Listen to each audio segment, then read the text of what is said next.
Merhaba, Mitolya ailesi.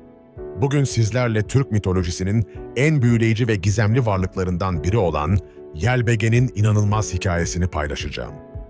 Bu sadece bir dev hikayesi değil, aynı zamanda gücün, açgözlülüğün ve doğal dengenin nasıl çalıştığını anlatan derin bir efsane.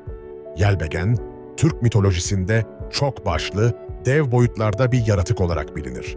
O, her şeyi yutabilen, hatta ayı ve güneşi bile yiyebilen inanılmaz güçlere sahiptir. Yelbegen ve Çelbegen olarak da bilinen bu efsanevi varlık, Türk folklorunun en eski şeytani yaratıklarından biridir. En şaşırtıcı özelliği, zamanı durdurabilen ve rüzgarları kontrol edebilen gücüdür. Yelbegen, doğanın en temel güçleriyle oynayabilen, evrenin işleyişini değiştirebilen nadir varlıklardan biridir. Bu dev, genellikle yılanlar ve kurbağalarla beslenir. Ama insan etini de çok sever. Eski Türk masallarına göre, ay tutulması sırasında ayı yiyen, güneş tutulması sırasında da güneşi yutan odur. Ve eğer siz de Türk mitolojisinin bu büyüleyici ve güçlü hikayelerini seviyor, kanalımızda daha fazla efsane keşfetmek istiyorsanız, abone olmayı ve bu videoya beğeni bırakmayı unutmayın. Yorumlarınızla hangi mitolojik varlığın hikayesini duymak istediğinizi paylaşabilirsiniz. Bu videoda Yelbegen'in nasıl ortaya çıktığını, hangi inanılmaz güçlere sahip olduğunu, zamanı nasıl kontrol ettiğini ve evrensel dengedeki rolünü keşfedeceğiz. Hazırsanız bu çok başlı devin zamana meydan okuyan dünyasına birlikte yolculuk yapalım. Yelbegen'in hikayesi, dünyanın henüz genç olduğu, zaman kavramının bile tam olarak şekillenmediği çağlarda başlar. O zamanlar Tengri henüz kozmik düzeni kurarken bazı yaratıklar doğanın sınırlarını zorluyordu. Yelbegen, primordial güçlerin çarpışmasından doğdu. Gök ile yer arasındaki gerilimden, rüzgarların çılgın dansından ve zamanın henüz istikrar bulmamış akışından meydana geldi. Bu yüzden de zamanla özel bir bağı vardı. İlk doğduğunda Yelbegen tek başlıydı. Ama büyüdükçe vücudundan yeni kafalar çıkmaya başladı. Her yeni kafa farklı bir gücü temsil ediyordu. Biri rüzgarları, biri zamanı, biri de açlığı kontrol ediyordu. En büyük kafası ana bilinç merkeziydi ve zamanı durdurabilen gücün kaynağıydı. Diğer kafalar ise farklı elementleri kontrol ediyordu. Bu çok kafalı yapı onu hem çok güçlü hem de çok tehlikeli yapıyordu. Yelbegen'in büyümesi doğal düzenin bozulmasına neden oldu. O büyüdükçe daha fazla yemek ihtiyacı duyuyor, bu da çevresindeki canlıları tehdit ediyordu. Açlığı o kadar büyüktü ki normal yiyecekler onu doyurmuyordu. İlk büyük yemeği bir ormanın tamamını yutması oldu. Ağaçları, hayvanları, hatta toprakları bile yedi. Bu olay onun gücünün ne kadar büyük olduğunu gösterdi. Zamanla Yelbegen'in varlığı diğer yaratıkları da etkilemeye başladı. Onun yakınında zaman farklı akıyor, rüzgarlar çıldırıyor, doğal denge bozuluyordu. Tengri bu durumu gözlemliyordu ama henüz müdahale etmiyordu. Çünkü Yelbegen kozmik dengenin bir parçasıydı ve onun da evrende bir rolü vardı. Yelbegen'in en şaşırtıcı yeteneği zamanı manipüle edebilmesiydi. Bu güç, onun çok kafalı yapısının ana merkezinde bulunan en büyük kafasından kaynaklanıyordu. Zamanı durdurabilme yetisi, Yelbegen'e inanılmaz avantajlar sağlıyordu. O, avını yakalamak istediğinde zamanı durdurur, kurbanları hareket edemez hale gelirdi. Bu durumda sadece Yelbegen hareket edebilirdi. Bu gücünü ilk keşfettiği an, küçük bir geyiği avlarken olmuştu. Geyik kaçmaya çalışırken, Yelbegen'in öfkesi doruk noktasına çıktı ve aniden her şey durdu. Rüzgar durdu. Kuşlar havada asılı kaldı. Su bile akmayı bıraktı. Zamanı kontrol etme yetisi sadece durdurmakla sınırlı değildi. Yelbegen zamanı yavaşlatabilir, hızlandırabilir, hatta küçük alanlarda geriye doğru bile çevirebilirdi. Bu güç onu neredeyse tanrısal yapıyordu. En etkileyici kullanımlarından biri geçmişe bakabilmesiydi. O, herhangi bir yerin geçmişini görebilir, orada neler olduğunu öğrenebilirdi. Bu sayede avlarının nerede olduğunu, hangi yolları kullandıklarını bilirdi. Geleceği görmek ise daha zor bir yetenekti. Yelbegen, kısa vadeli gelecek tahminleri yapabilirdi ama uzun vadeli geleceği görmek çok fazla enerji harcamasına neden olurdu. Zamanla oynama yetisi, çevresindeki diğer yaratıkları da etkiliyordu. Onun yakınında yaşayan canlılar, yaşlanma hızları değişen, bazen genç kalabilen ama bazen de aniden yaşlanan varlıklara dönüşüyorlardı. Bu güç, Yelbegen'e büyük sorumluluk getiriyordu ama o, bu sorumluluğun farkında değildi. Sadece kendi ihtiyaçlarını düşünüyor, gücünü kontrolsüz kullanıyordu. Yelbegen'in en bilinen özelliği sonsuz iştahıydı. O normal yaratıkların asla hayal edemeyeceği boyutlarda yemek ihtiyacı duyan bir varlıktı. Bu iştah onun çok kafalı yapısından kaynaklanıyordu. Her kafa ayrı ayrı beslenmek istiyordu. Günlük besini, ortalama bir ormanın üretebileceğinin çok üzerindeydi. Yelbegen, günde yüzlerce ağaç, binlerce hayvan ve tonlarca toprak yiyebilirdi. Ama yine de doymuyordu. En sevdiği yiyecekler yılanlar ve kurbağalardı. Bunları toplu halde yakalayıp yutuyordu. Ama bu küçük canlılar onun açlığının sadece küçük bir bölümünü gideriyordu. İnsan eti Yelbegen için özel bir lezzetti. O, insan etinin tadını çok seviyordu ama insanları yakalamak daha zor olduğu için bunu sık yapamıyordu. En büyük hayali gök cisimlerini yemekti. Ay ve güneş onun için en lezzetli yiyeceklerdi. Eski Türk inancına göre ay tutulması, Yelbegen'in ayı yemesinden, güneş tutulması da güneşi yemesinden kaynaklanırdı. Bu inanış, tutulma olaylarının bilimsel olmayan açıklamasıydı. İnsanlar gök cisimlerinin aniden karardığını gördüklerinde, bunun Yelbegen'in onları yemesinden kaynaklandığını düşünüyorlardı. Yelbegen'in yeme süreci çok dramatikti. O dev ağzını açar, güçlü nefesiyle avını kendine çeker ve bir hamlede yutardı. Bu süreç çevresindeki zaman akışını da etkiliyordu.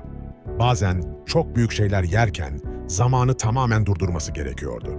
Çünkü o kadar büyük nesneleri yutmak normal zaman akışında imkansızdı. En büyük sorunu hiçbir zaman doymayacak olmasıydı. Bu lanet onu sürekli avlanmaya ve yemeye zorluyordu. Yelbegen'in sonsuz iştahı ve kontrol edilemeyen gücü, doğal dünyanın dengesini ciddi şekilde tehdit etmeye başladı. Onun varlığı ekosistemleri bozuyor, canlı türlerini yok ediyordu. İlk büyük çatışma ormanların ruhuyla yaşandı. Yelbegen, devasa bir ormanı tamamen yuttuktan sonra, ormanın koruyucu ruhları ona karşı birleşti. Bu ruhlar, binlerce yıldır ormanı koruyan güçlü varlıklardı. Savaş günlerce sürdü. Orman ruhları Yelbegen'i büyülü tuzaklara düşürmeye çalıştı ama o, zamanı kontrol ederek tüm tuzaklardan kaçtı. Sonunda orman ruhları yenildi ve Yelbegen galip geldi. İkinci büyük mücadele dağların ruhuyla oldu. Yelbegen, mineral açlığını gidermek için tüm dağları yemeye başlamıştı. Dağların ruhu bu duruma çok öfkelendi ve Yelbegen'e meydan okudu. Bu savaş daha eşit geçti. Dağların ruhu çok güçlü ve dayanıklıydı. Yelbegen'in zaman kontrolü bile onu tam olarak durduramıyordu.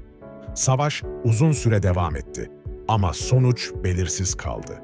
En büyük mücadele suların efendisiyle yaşandı. Yelbegen, susadığında tüm ırmakları ve gölleri içmeye çalışıyordu. Suların efendisi bu duruma tahammül edemedi ve tüm gücüyle Yelbegen'e saldırdı. Suların efendisiyle olan savaşı Yelbegen için en zor mücadeleydi. Su her yere sızabiliyor, her şekli alabiliyordu. Yelbegen'in zaman kontrolü sıvılara karşı daha az etkili oluyordu. Bu savaşlar sırasında Yelbegen'in gücü daha da arttı. Her mücadele onu daha güçlü yapıyor ama aynı zamanda daha tehlikeli hale getiriyordu. Doğanın direnişi Yelbegen'i daha yaratıcı hale getirdi. O, farklı saldırı taktikleri geliştirdi. Zamanla oynama yetisini daha ustaca kullanmaya başladı. Yelbegen'in artan gücü ve yıkıcılığı sonunda kozmik düzeni tehdit etmeye başladı. Tengri, bu durumun artık el atılması gereken bir sorun haline geldiğini fark etti. Evrensel denge ciddi tehlike altındaydı. Ama Tengri, Yelbegen'i tamamen yok etmek istemiyordu. Çünkü o, kozmik dengenin bir parçasıydı. Onun varlığı, evrenin işleyişi için gerekli olan karşıt güçlerden biriydi. İlk çözüm denemesi, Yelbegen'i uzak bir boyuta sürgün etmekti. Tengri, özel bir cezalandırma boyutu yarattı ve Yelbegen'i oraya gönderdi. Ama Yelbegen, zamanı kontrol ederek bu boyuttan kaçmayı başardı. İkinci çözüm, ona bir görev vermekti. Tengri, Yelbegen'e gök cisimlerini koruma görevi verdi. Bu sayede onun gücü yapıcı bir amaca yönlendirilecekti. Başlangıçta Yelbegen bu görevi kabul etti. O, ay ve güneşi korumakla yükümlüydü. Ama zamanla bu gök cisimlerini yeme isteği galip geldi ve görevi terk etti. Üçüncü çözüm onu uyutmaktı. Tengri güçlü bir uyku büyüsü yarattı ve Yelbegen'i derin bir uykuya daldırdı. Bu uyku binlerce yıl sürebilecek kadar güçlüydü. Ama Yelbegen'in uykusu bile kozmik etkiler yaratıyordu. O uyurken zamanın akışı düzensizleşiyor, mevsimler karışıyordu. Bu durumda onu uyandırmak gerekti. Son çözüm onu kontrol altında tutmaktı. Tengri, Yelbegen'in etrafına görünmez zincirler yarattı. Bu zincirler onun hareketlerini sınırlıyordu ama gücünü tamamen ortadan kaldırmıyordu. Bu çözüm kısmen işe yaradı. Yelbegen artık istediği yere gidemiyordu ama yine de belirli alanlarda etkili olabiliyordu. Yelbegen efsanesi, modern bilim ve psikoloji açısından çok ilginç yorumlar barındırır. Bu hikaye, insanlığın doğal afetleri ve kozmik olayları anlama çabasının bir ürünüdür. Ay ve güneş tutulmalarının, Yelbegen'in yemesinden kaynaklandığı inancı, antik dönemlerde bu olayların bilimsel açıklamasının olmamasından doğmuştur. İnsanlar, anlayamadıkları olayları mitolojik figürlerle açıklamaya çalışmışlardır. Zamanı kontrol etme gücü, insanların zaman kavramıyla olan karmaşık ilişkisini yansıtır. Zaman, insanoğlunun en büyük saplantılarından biridir ve Yelbegen, bu saplantının mitolojik karşılığıdır. Sonsuz açlık konsepti, modern toplumun tüketim kültürüyle paralellik gösterir. Yelbegen'in hiç doymayan iştahı, günümüzdeki aşırı tüketim ve kaynak tükenmesi problemlerine benzer. Çok kafalı yapısı, çoklu kişilik bozukluğu veya çelişkili dürtülerin Otard'ın mitolojik temsili olarak görülebilir. Her kafanın farklı istekleri olması, insan zihnindeki çelişkili dürtüleri simgeler. Doğayla mücadele teması, çevre tahribatı ve ekolojik dengenin bozulması konularına değinir. Yelbegen'in yarattığı zarar, insan faaliyetlerinin doğaya verdiği zararı andırır. Modern psikolojide Yelbegen benzeri figürler gölge arketipi olarak kabul edilir. Bu, insanın bastırılmış karanlık yönlerinin dışa vurulmuş halidir. Bilim açısından Yelbegen efsanesi doğal afetlerin ve kozmik olayların önceden bilinemez olduğunu gösterir. Antik insanlar bu belirsizlikle başa çıkabilmek için mitolojik açıklamalar yaratmıştır. İşte böylece sona eriyor Yelbegen'in zamanla dans eden hikayesi. Bu efsane bize gücün, kontrolün ve dengenin önemini öğreten derin bir anlatıdır. Yelbegen'in hikayesi sınırsız gücün tehlikelerini gösterir. O, zamanı kontrol edebilen inanılmaz yeteneklere sahipti ama bu gücü sorumlu bir şekilde kullanamadı. Sonuç olarak hem kendisi hem de çevresi zarar gördü. Bu efsanenin en önemli mesajı dengenin korunması gerektiğidir. Doğada her şeyin bir dengeye dayandığını, bu dengenin bozulmasının büyük sorunlara yol açacağını gösterir. Yelbegen'in sonsuz açlığı, modern toplumun kaynak tüketimi konusundaki sorumsuzluğuna bir uyarıdır. Her şeyi tüketme isteği, sonunda kendimizi ve doğayı yok edebilir. Zamanla oynama yetisi, zamanın değerli olduğunu ve onunla dikkatli olmamız gerektiğini hatırlatır. Zaman, geri alınamayan bir kaynaktır ve onu akıllıca kullanmalıyız. Çok kafalı yapısı, kararlarımızda tutarlı olmamız gerektiğini gösterir.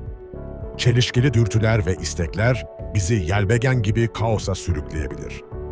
Doğayla mücadele teması, çevre koruma bilincinin önemini vurgular. Doğayı tahrip etmek yerine onunla uyum içinde yaşamamız gerekir. Türk mitolojisinin bu büyüleyici hikayesi hem eğlendirici hem de öğreticidir. Atalarımız bu hikayelerle hem hayal güçlerini beslemiş hem de önemli yaşam derslerini aktarmışlardır. Mitolya ailesi, bu videoyu beğendiyseniz like atmayı ve yorumlarınızı paylaşmayı unutmayın. Siz zamanı kontrol edebilseydiniz ne yapardınız? Hangi mitolojik varlığın hikayesini merak ediyorsunuz? Yorumlarda bizimle paylaşın. Yelbegen'in hikayesi gibi, bazen en büyük güçler bile kontrol edilmesi gereken şeylerdir. Unutmayın ki, gerçek güç, gücünüzü nasıl kullandığınızda yatar. Bir sonraki videoda yine büyüleyici bir Türk mitolojisi hikayesiyle buluşacağız. O zamana kadar kendinize iyi bakın, zamanınızı akıllıca kullanın ve unutmayın. Denge her şeyin anahtarıdır. Hoşça kalın. Bir sonraki efsanede görüşmek üzere.